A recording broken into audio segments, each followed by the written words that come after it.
नमस्कार, आप देख रहे हैं दी कंटाप। मैं हूं प्रफुल्ल। उत्तर प्रदेश को राम राज्य बना दिया गया है, यानी उत्तर प्रदेश में कानून व्यवस्था एकदम चौकस है, यानी कानून का राज्य है। लेकिन उत्तर प्रदेश से आए दिन घटनाएं घटित होती रहती है और शर्मसार करने वाली वीडियो भी सामने आती है। उत्तर प्रदेश को यानी राम राज्य बिल्कुल यानी पूर्ण तरीके से राम राज्य बना दिया गया। बताऊंगा कैसे बना दिया गया है। शहरों के नाम बदलकर रामराज बना दिया गया। लव जिहाद पे कानून बनाकर रामराज स्थापित कर दिया गया। गायों की सुरक्षा बढ़ाकर राम राज्य बना दिया गया। राम मंदिर का निर्माण कर राम राज्य बना दिया गया, यानी राम राज स्थापित कर दिया गया। एक और आपके लिए खुशखबरी बता दूं, उसके बाद फिर चलता हूं उस खबर की तरफ जिस खबर पे मेरी नजर है, और मैं आपको उस खबर पे बताऊंगा कि क्या हुआ है, कैसे एक भीड़ एक युवक को दरिंदगी से मारती पीटती है, उसे घसीटती है, उसके जबड़े को तोड़ने की कोशिश करती है। वो खबर भी आपको बताऊंगा। लेकिन उससे पहले एक खुशखबरी है आपके लिए, क्योंकि भाई उत्तर प्रदेश में शहरों का नाम बदलना आम बात है, क्योंकि शहरों का नाम बदलना ही वहां का विकास है। शहरों का नाम बदलना ही राम राज्य की स्थापना है। शहरों का नाम बदलना ही योगी आदित्यनाथ की कार्य प्रणाली है, कार्यशैली है, यानी उसी को उत्तर प्रदेश में विकास समझा जा रहा है। यानी अब फिर से 4 शहरों के नाम बदल दिए जाएंगे। यानी सबसे पहले तो मुगल सराय का नाम बदलकर दीनदयाल उपाध्याय कर दिया जाता है। उसके बाद इलाहाबाद का नाम बदलकर प्रयागराज कर दिया जाता है। उसी इलाहाबाद में 4 जगहों का नाम बदल दिया जाता है। अब आजमगढ़, अलीगढ़, ऐसे तमाम शहरों के नाम पे अभी भी मुख्यमंत्री योगी आदित्यनाथ की नजर है। तो खैर, जिन शहरों के नाम बदलने जाने हैं, मैं उन शहरों का जिक्र आपसे कर दूं, क्योंकि नहीं करूंगा तो शायद बेईमानी होगी उत्तर प्रदेश वालों से मेरी। यानी अब अलीगढ़ का नाम बदलकर हरिगढ़ कर दिया जाएगा। मैनपुरी का नाम बदलकर मैन नगरी कर दिया जाएगा। फिरोजाबाद का नाम बदलकर चंद्रनगर कर दिया जाएगा। तो उत्तर प्रदेश वाले अब मिठाइयां बांटिए, आप खुशी मनाइए, क्योंकि उत्तर प्रदेश का विकास हो रहा है। अब इससे बढ़िया विकास और क्या होगा। लेकिन सब चलिए आते हैं अब दुखद खबर की तरफ। अब वो भी बता रहा हूं कि दुखद क्यों है, क्योंकि जिस राज्य में नाम बदलने की परंपरा शुरू हो गई है, नाम बदलने को ही कानून व्यवस्था समझ लिया गया है, नाम बदलना ही राज्य व्यवस्था समझ ली गई हो, नाम बदलना ही शासन प्रणाली समझ ली गई हो, उसी शहर में, उसी प्रदेश में वहां पे मॉब लिंचिंग भी आम बात हो गई है। बरेली की घटना है। यूपी के बरेली में अरबाज नामी एक युवक को चोरी के शक में भीड़ द्वारा बेरहमी से पिटाई किया जाता है। सवाल यह है, अगर अरबाज ने चोरी भी कर लिया था तो भीड़ को किसने इजाजत दे दी थी कानून व्यवस्था को अपने हाथ में लेने की? भीड़ को किसने अनुमति दिया था कि अरबाज के साथ बेरहमी से पेश आए? भीड़ को किसने कहा था कि अरबाज के जबड़े पे आप पैर दबाकर या उसके गले पे पैर से दबाकर मारने की कोशिश करें? यह है वहां की कानून व्यवस्था। अपराध तय करना तो कानून का काम है, पुलिस प्रशासन का काम है, कोर्ट का काम है। लेकिन कौन तय करेगा कि उस भीड़ का काम नहीं है कानून व्यवस्था को अपने हाथ में लेना? कौन तय करेगा? क्योंकि वहां के मुखिया शायद इस बात पे बल देते हैं कि धर्मात्मा है सबसे बड़े, और मुसलमानों से नफरत उनका जग जाहिर भी है। तो खैर, ये उत्तर प्रदेश में है, और उत्तर प्रदेश में वो भी क्यों उसको चोरी का इल्जाम लगाया जाता है। उनमें 2 युवक का बस अड्डे से मोबाइल और पर्स चोरी हो जाता है। दोनों शाहजहांपुर के रहते हैं। देवेंद्र कुमार और अतिशय दोनों शाहजहांपुर के हैं। देवेंद्र कुमार और अतिशय, इन दोनों का मोबाइल और पर्स चोरी होता है, और इनको शक अरबाज पे हो जाता है। और अरबाज पे शक होते ही इनके साथ एक भीड़ इकट्ठी हो जाती है, और भीड़ अरबाज को बेरहमी से पीटना शुरू कर देती है। अरबाज को इस कदर पीटा जाता है कि उसके मुंह और चेहरे को देखेंगे तो आप भी खौफ या आपके भी दिल दहल जाएंगे।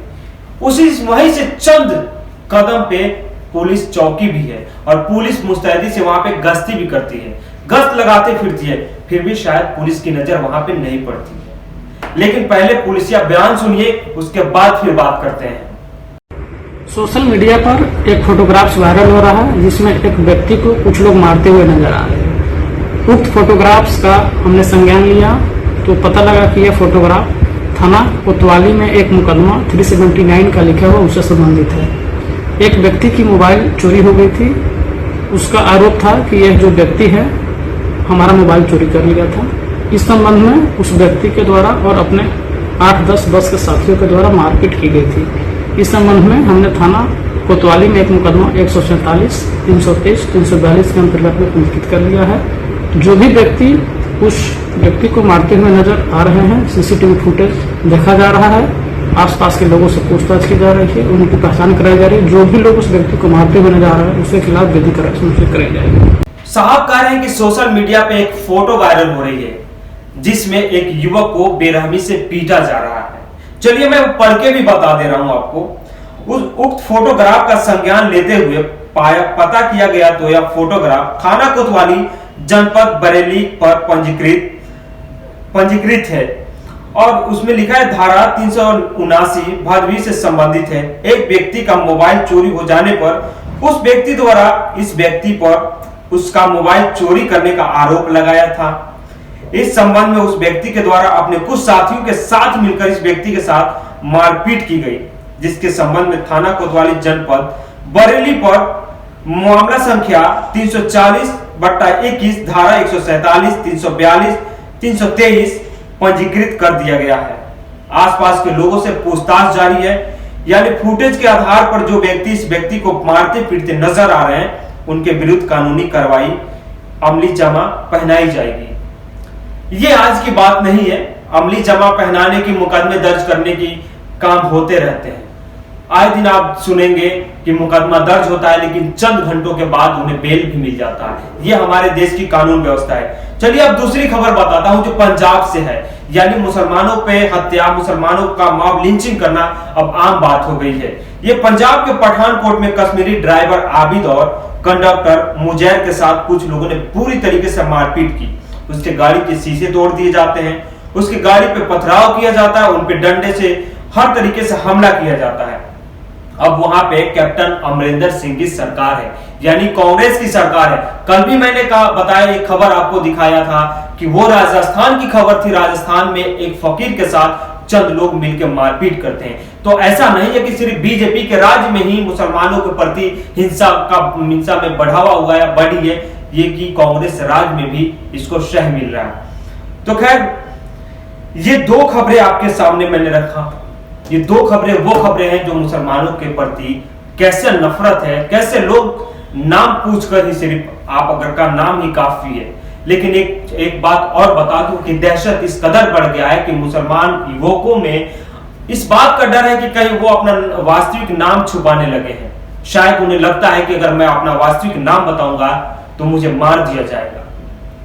तो ये भारत बनाना चाहते हैं हमारे देश के प्रधान सेवक। क्या इसी भारत के सपने देखे थे? क्या यही भारत हम लोग चाहते थे? मैं चलते चलते बस यही कहूंगा कि हमारा इस मकसद ये नहीं होता है कि इन खबरों को दिखाकर या कि इन खबरों को आपके सामने परोस कर किसी समुदाय विशेष को या किसी समुदाय विशेष के प्रति नफरत पैदा करना या किसी समुदाय विशेष के प्रति घृणा पैदा करना नहीं, बल्कि हमारा उद्देश्य ये होता है कि ऐसी खबरों से हमें बचनी चाहिए।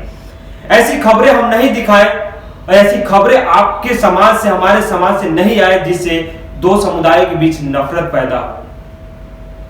और हम अब यही अपील करेंगे कि ना जात धर्म से ऊपर हमारा देश है, हमारा तिरंगा है। तो सबसे पहला काम हमारा यही होना चाहिए कि हम अपने तिरंगे की शान में कोई गुस्ताखी ना करें, अपने भारत की छवि को खराब करने का काम ना करें जिससे हमारी बदनामी हो। खैर, अगर हमारी वीडियो अगर आप तक पहुंच रही हो तो लाइक शेयर सब्सक्राइब जरूर कीजिएगा और हाँ, शेयर कर दीजिएगा ताकि लोगों तक खबरें पहुंच जाए और लोग हिंसा करने से बचें।